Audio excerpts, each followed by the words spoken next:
Wanna know something funny? I was supposed to make this around Friday.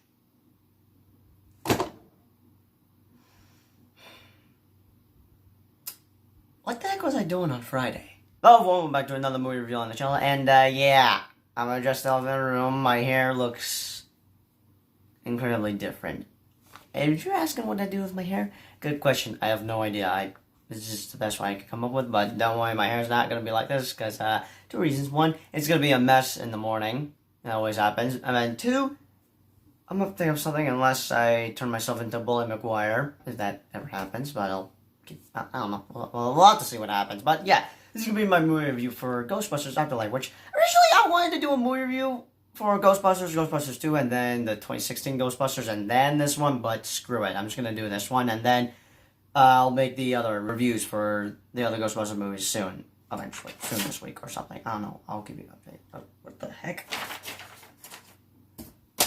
I'll keep you guys updated about it, is what I'm trying to say. And just know, this is definitely going to be a spoiler review, since it's already been 2 weeks since it came out, and I saw it, I think... Yeah, a week ago. This is definitely a week ago, now that I think about it, since 7, 14, 21, 28, and today's November 28th, and last week was November 21. 21st, I mean. But still, you get what I mean, what I'm trying to say. But I did take notes, since I have trouble trying to think of, trying to talk about my thoughts. And, like I said a couple of times, I took notes for Troll Hunters and Black Widow and a couple of other stuff. I like to take notes when I do these types of reviews. But anyways, let's get started. So, Ghostbusters Afterlife is truly a Ghostbusters movie. But unlike the 2016 one, since, sadly that didn't felt nothing like Ghostbusters. It was just one of those comedy movies. Yes, Ghostbusters is supposed to be funny movies, but there's a couple of differences I'm trying to say that I don't know if you guys will understand or will probably have trouble understanding, but Ghostbusters, 2016 Ghostbusters felt like one of those PG-13 / R-rated comedy movies. Like, for example, oh crap, this is actually going to be hard. What example could I think of? Possibly Blockers, which I have not seen, but badly want to see since it looks funny as heck. But still, Ghostbusters 2016 felt like one of those PG-13 / R-rated comedy movies. It didn't felt nothing like Ghostbusters, but luckily, Ghostbusters Afterlife felt like Ghostbusters, which I'm glad it felt like Ghostbusters, because that's what I was hoping it would feel. A true Ghostbusters movie, since sadly the 2016 version didn't feel nothing like Ghostbusters at all. Yes, it's a Ghostbusters movie, but no, it does not have that. It did not felt like Ghostbusters at all. Well, the reason Afterlife felt like a Ghostbusters movie is thanks to the director himself, since I don't know if any of you know about this, but the director that directed the first two movies, his son directed this movie, who I think is Jason Ivan? I'm actually gonna look it up real quick. I am terrible at getting people's names right. Alright, how would I pronounce his name? Ivan Reitman. Ivan Reitman. Okay, that was easy. I don't know how was I not able to pronounce his name. But one of the best parts about this was the director, Jason Reitman, who, again, is the son of Ivan Reitman, who directed the first two Ghostbusters movies. But who's directed for Ghostbusters 2016? I don't know, but who gives a crap who it was, because a Reitman directed a Ghostbusters movie. That's all that matters. But that's one of the best part about this, because the director's son directed Ghostbusters 3, which I don't know what's so good about it, but I just think that's just... I just think that's one of the fun parts about Ghostbusters Afterlife. So yeah, I'm glad that the director's son directed Ghostbusters Afterlife. I bet his father would be proud. Which he probably is. But here's what I gotta say about Paul Rudd. How the heck is he known to be sexiest man alive? Like, he's one of the most funniest actors that I know. Like, I'm just like... Wait, what? But yeah, let's get off topic with that thing, since everyone's now calling him sexiest man alive, but still. What I gotta say is that, not only was funny as heck, but probably one of my most favorite characters in this movie that was also funny as heck is probably Podcast, because not only he was funny, but he was probably one of the best parts about this movie. But I think one of my most favorite parts about this movie was probably, why didn't I pronounce that correctly? Why am I not saying stuff correctly? What I'm trying to say is that one of my favorite parts about this movie was probably McKenna Grace. I'll be sure I pronounce that correctly. McKenna Grace. McKenna Grace. Is that how you pronounce it? McKenna Grace, who I gotta say is freaking gifted. Like, honestly, I think my mom would totally love this actress, but when I mean gifted, I'm being dead serious, because not only she is an amazing, wonderful actress, but very talented at singing. Like, damn, she could sing. I could never throw them out, 'cause a ghost never leaves a haunted house. Oh, okay. I was totally not listening to Haunted House, which it's a really good song. I recommend you guys check it out. But speaking about Haunted House, where was I? Oh crap. So yeah, her new song Haunted House, I think came out on the same day Ghostbusters Afterlife came out, but still. So yeah, I had checked out that song, and yeah, it became one of my most favorite songs, and it's definitely one of my best songs playlist, where I have a playlist of favorite songs that I like to listen to 24/7. But still, so after hearing that song, I'm like thinking, this kind of feels like a Ghostbusters song, honestly. And I was honestly hoping it would be in the movie, and guess what? It was in the movie, which I was so freaking glad, man. Not only my mom would absolutely love McKenna Grace, but she would definitely listen to this song 24/7, since my mom has a habit to listening to songs 24/7. Like, for example, musical songs. I bet when I get back home from Florida, she's probably gonna have a DVD, not a DVD, music disc of Encanto songs, and I'm pretty much gonna be listening to songs over and over again, because I love musicals, but they can sometimes get annoying. I'm like, please change the song, Mom. I've heard this song so many times. I understand it's your favorite, but like, Okay, I got off topic there, but she would definitely listen to this song 24/7. But I'm really glad it was featured in the movie, because after listening to the theme song, which I will get to that part later, the credits roll, and then I listened to something, I'm like, no freaking way! Like, I got a little bit hyped, and I told my brother that the actress that plays Phoebe, she sings the song. I don't know if my brother gave a crap about it, but I gave a crap about it. And I just sit back, while I was waiting for the second post-credit scenes, I just sit back and, listen to the song and sang a little bit.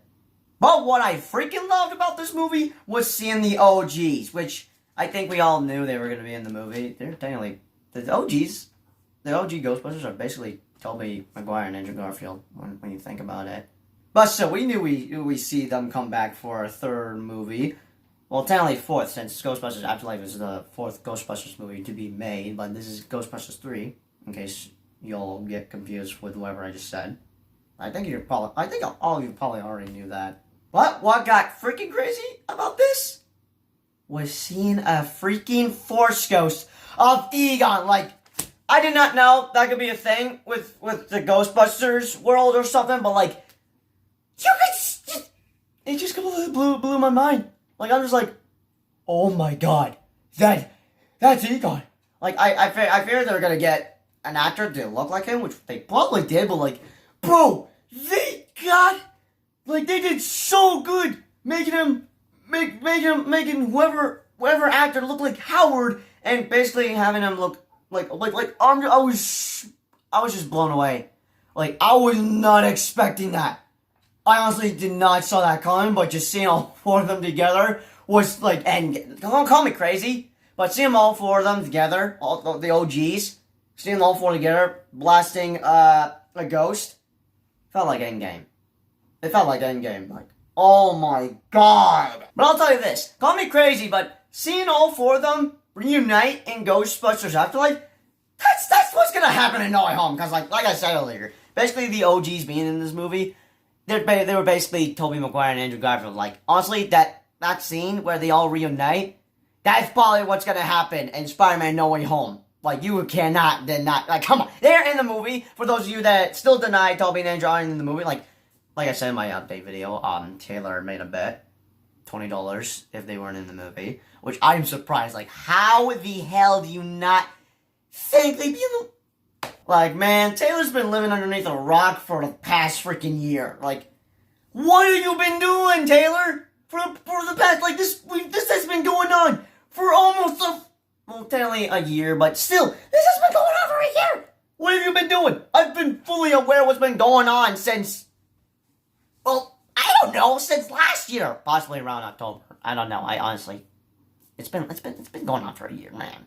But so, I mean, of course there could be some differences. Like Toby and Andrew are probably gonna appear before the final battle, which I hope does. I'm hoping we get enough screen time, which I will be making a upcoming Spider-Man No Way Home video. I was supposed to do one talking about my thoughts with the second trailer, but yeah, just be sure to have your notifications on. But still, seeing the OGs reunite in this movie, that's what's gonna happen in Spider-Man No Way Home with Toby and Andrew, fighting alongside with Tom Holland Spider-Man, and boy. The theater is gonna go nuts.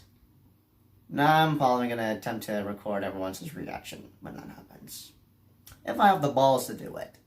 Because I do not want to go to jail. Yeah. But one thing I was probably shocked about besides seeing a ghost force of Egon. Yes, that sounds weird, calling Egon a ghost force. You know, like in Star Wars. But like, what I was surprised to see was Zool. Like, I'm sorry, what? I was shocked to see Zool come back after who knows how many years I've seen. Like, the Ghostbusters movies were one of my childhood movies, but like, how many years has it been since I've seen that dude, or gal, or whatever the heck you call it? Like, holy crap, did I miss something from 3C Films' trailer breakdown videos for Ghostbusters Afterlife? Huh? But it gets crazier. J.K. Simmons is in this movie as a dude that built a tomb for Zool, and he's like, now we can rule the world together. And Zool just freaking rips him apart open! And I'm just like, what the I'm already a teenager, and not a kid anymore. But that freaking scarred me for life. Now, this is going to be a stupid thought I have about Ghostbusters Afterlife. There's one thing I was confused about, is that when the kids were in the Zool tombstone or something, basically that cave tombstone, whatever you want to call it. But while they were in the tombstone, it showed the years of events that had happened. Like, for example, 1984 was the events of Ghostbusters, like when New York City was attacked by ghosts. But then it moved on to 2021. Because here's what I realized. It said 2021 when it should say 2020, and I'm like, why does it say 2021? Honestly, I feared it'd say 2016, since according to Paul Rudd's character, Gary, there hasn't been a ghost sighting in 30 years. So I figured it'd be 2016, but apparently it's 2021! Like, shouldn't it be? I thought it was gonna be mainly 2016, but I figured it would say 2020 when I thought about it, since this movie was supposed to come out in 2020, but I guess I did some quick editing. Before, you know, I don't know. But back to my thoughts. I got off topic there. So yeah, basically it showed 1984, then to 2021. And then I'm like, wait, where's 1994 or 95? Basically, I got worried if Ghostbusters 2 became uncanon, and my dad was like saying, it's canon, like it's a feature in the movie. Yeah, I understand what you're saying, Dad, but I don't think you understand what I'm trying to say here. If none of you saw my movie vlog for Ghostbusters Afterlife, but I was like thinking, I'm not sure if this is Ghostbusters 3 at all. But luckily, I looked up on the internet, and thanks to the director confirming this, Ghostbusters 2 is still canon, but there's barely any references or any Easter eggs. Basically, 95% of Easter eggs and references for Ghostbusters, but 5% of Ghostbusters 2. Any references and Easter eggs for Ghostbusters 2. But hey, at least we have a Ghostbusters trilogy. But of course, we're going to want more, thanks to those post-credit scenes, which I'm still confused about, but I think we could be getting a fourth one. Depends, really, but we could be getting one soon. But one of the best parts in the credits, not like mid or post-credit scenes, but basically around like the end of the movie, the theme song play, which I would play right now, but I do not want to get a copyright claim after playing it in my movie vlog. But still, that's what I wanted to hear for this entire movie, was the Ghostbusters thing, because, like, it's a classic. I can't get over it. It's too good. Like, I would listen to that for 10 freaking hours, which there is a video of the Ghostbusters theme playing for 10 hours on YouTube. No cap. Okay, so I don't know when I realized this. I probably had found out about this when I was on the phone with my mom a couple of days ago, which would be last week, when I think about it. We saw Ghostbusters. This is going to be crazy, but I'm going to show you proof. We saw Ghostbusters Afterlife on November 21st, 2021. And, what's with the big deal? Seeing it on a Sunday? We saw Ghostbusters Afterlife on Howard Rennis. If I pronounce his name right, I'm hoping I pronounce his last name right. We saw it on his birthday. Yes, I'm aware he sadly passed away. May he rest in peace. But we saw it on his birthday. Actually, I now remember how I found out about this. I was scrolling on Instagram because I was trying to find a poster for my movie vlog, and then I came across a post from the Ghostbusters account, and they were celebrating his birthday, November 21st, 21. And I'm like, didn't we saw that on? Oh my god! Okay, so it was from Instagram. That's how I found out.